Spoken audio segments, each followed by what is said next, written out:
مشہور واقعہ معلوم ہے کہ نوح علیہ السلام کا، نوح علیہ السلام کشتی بنائے تھے اللہ کے حکم سے، اور ان کا بیٹا سے کہتے کہ میرے بیٹے تم آ کر کشتی میں بیٹھ جاؤ.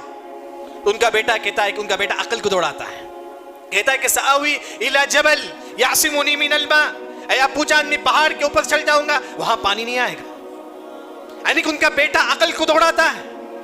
نوح علیہ السلام کہتے کہ میرے بیٹے آ جاؤ کشتی میں آ جاؤ تم بچ جاؤ گے. ان کا بیٹا عقل کو دوڑا ہے تو کیا کر دیا اللہ نے، ان کے بیٹے کو پانی میں ڈبو کر ہلاک کر دیا. معلوم ہے کہ نوح علیہ السلام کی قوم پر 40 دن تک پانی آئی، اوپر سے بھی نیچے سے بھی، اوپر سے بھی نیچے سے بھی. بعض مفسرین نے فرمایا کہ اوپر سے گرم پانی نیچے سے ٹھنڈا پانی، پوری قوم والے ہلاک ہو گئے. یعنی کہ یہاں نوح علیہ السلام کشتی جو بنائے تھے اللہ کے حکم سے، ان کا بیٹا عقل دوڑاتا ہے میں پہاڑ کے سب سے اوپر کھڑا ہو جاؤں گا وہاں پانی نہیں آئے گا میں بچ جاؤں گا. ان کا بیٹا عقل دوڑاتا ہے، اللہ نے اس کو کیا کر دیا، برباد کر دیا.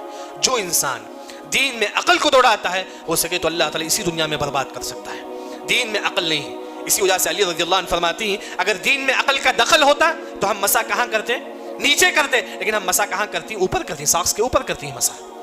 جبکہ اصل جو ہے نا مسا گندگی نیچے ہوتی ہے، لیکن ہم مسا کہاں کرتے، اوپر کرتے ہیں، کیونکہ دین میں عقل کا دخل نہیں ہے.